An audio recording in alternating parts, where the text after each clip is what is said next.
Okay, it is currently 2 minutes until NaNoWriMo officially starts. So I actually try to do like as little prep work as possible. Um, a lot of people use October as like they call it Preptober. I didn't do any of that. I wanted to go into this as completely blind as possible just to kind of ratchet up the challenge, I guess, because you know, guess I just hate myself that much.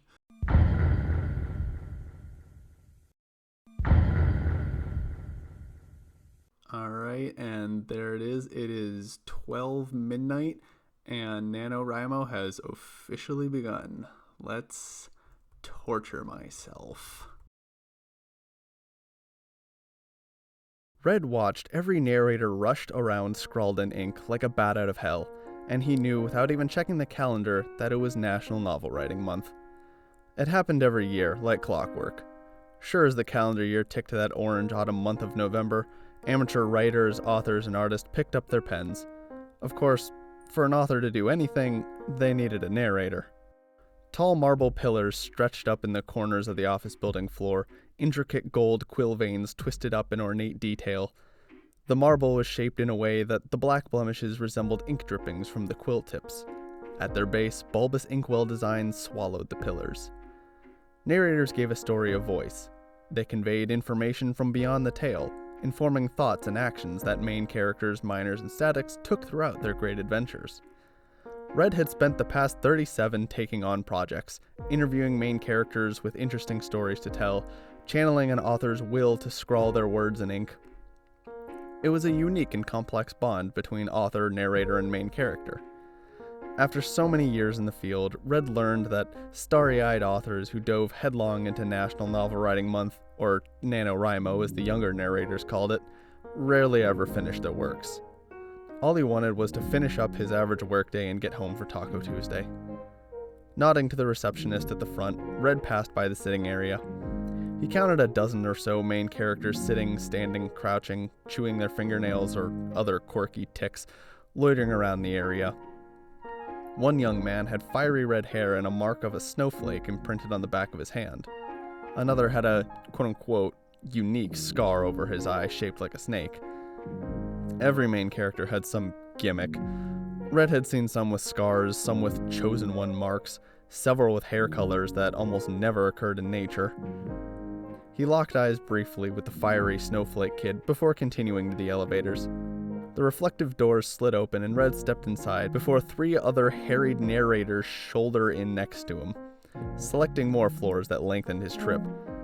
Everyone was in an absolute tizzy this morning. After stopping at 3 separate floors, and another 2 for extra passengers who boarded on floor 3, Red arrived at his stop to find the same pandemonium as the rest of the building. As he rounded the corner along the long black carpet to his office, a peppy narrator rushed by, her arms brimming with blank pages, notebooks unfilled, pens and pencils galore. Red rolled his eyes and paced into his workspace. Every other narrator pounced on NaNoWriMo, hoping to help write that one novel that could become a bestseller, praying that their author's 1-month, 50,000-word book challenge would propel them to fame alongside the greats like Nick Carraway from The Great Gatsby. Red could not give less of a shit.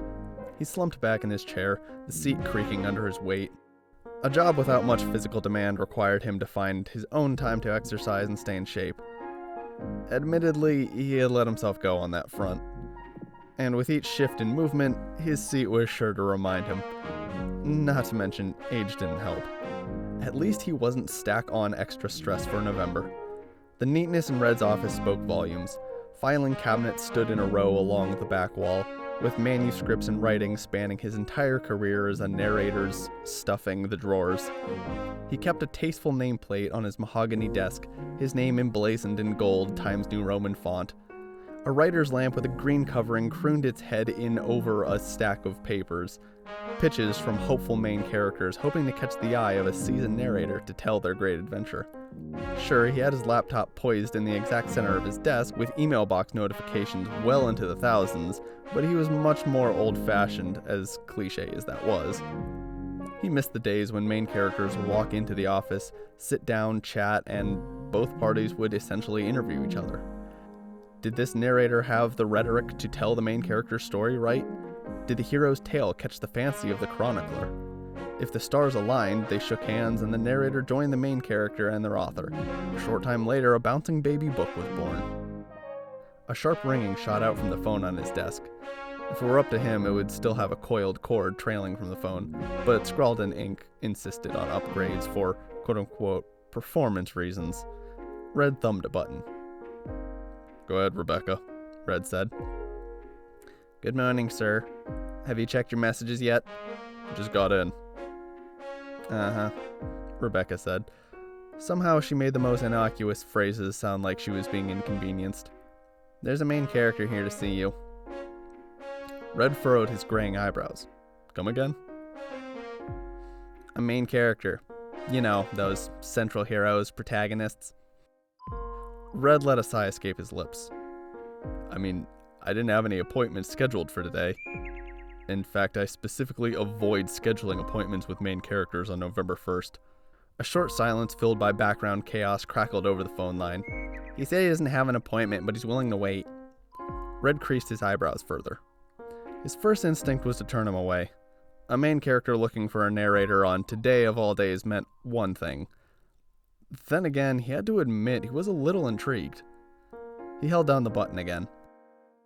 "I've got some things to look over. Let him know I'll see him when I'm available." If he was going to spend the time hearing out this main character, then he had to know he was for real. Too many came through his office pitching some crackpot idea for another vampire romance or a teen savior in a post-apocalyptic land. He was too old to take on something like that. Red shuffled a manuscript from his desk to his hands and combed through the words with a fine toothpick, sussing out any typos or grammatical errors. After all, what kind of narrator would he be if he misdelivered the words of an author? A couple thousand words later, and the clock hands did their rounds about the clock on the wall behind Red, swinging like a pendulum around those 12 numbers. Red flipped page after page, losing track of himself and his work. Even after so many years, he prided himself on quality. No book of his had ever gone to print without a single error, and he wasn't about to start now. Of course, the office was abnormally noisy that day. Chatter from outside his office door, from the floor below, the volume of narrators and main characters was a bit obnoxious to Red. When he zoned out into his work, though, the distractions melted away. Before he realized how much time had passed, he checked the time to see his lunch break was in 20 minutes. He may have gotten too preoccupied with his work. "Rebecca?" Red said into the speaker. "Is that main character still here?" "He's been sitting here like a lost puppy staring at me every time I move too suddenly," she whined. "I've got some time before lunch. Send him on up." "Yes, sir," she drawled. Red leaned back in his chair. Every second ticked by in slow motion as he waited for the door to open. What kind of main character would they be? Man, woman, or even animal? It wouldn't be out of the question. One of his clients was a talking fox a few years ago. What kind of story were they coming with? Action? Romance? Fantasy? A spark flickered in Red's eye. He felt his heartbeat quicken. Oh, he missed this feeling. Main characters came and went. He had transcribed possibly hundreds of tales in this time. The anxiety and anticipation of interviewing a new client, though, the possibilities truly were endless. Definitely kept the job fresh. A few seconds stretched into a few minutes. Red calculated the time it might take on the elevator, though perhaps his potential client had a quirk for only taking the stairs. Main characters often had some standout aspect, like a certain specific fear or habit.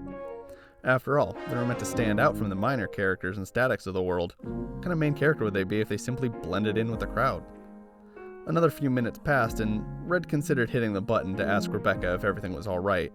Through the window right of his office door, a figure stepped into view, and Red's heart lurched into his throat. They were unmistakably a main character, with a head of fiery red hair. The more telling detail came from the ornate snowflake mark on the back of his left hand. It could be just a coincidence, Red thought. Plenty of main characters have come through today. He could be one of the NaNoWriMo hopefuls going to see Kara down the hall. She always gets into the National Novel Writing Month fever. The fiery snowflake checked the office number and tapped 3 knocks against the wooden door. Red sucked in a breath before blowing it out. Why did he even bother to get his hopes up? All he had to do was focus on getting through the day, going home. The promise of tacos was enough to carry any man through the worst days. "Come on in," he called in his best retail voice. The door squeaked as the fiery snowflake poked his head around the doorframe. Mr. Elloud? Please, just call me Red. He waved the young main character in. Have a seat. Let's talk.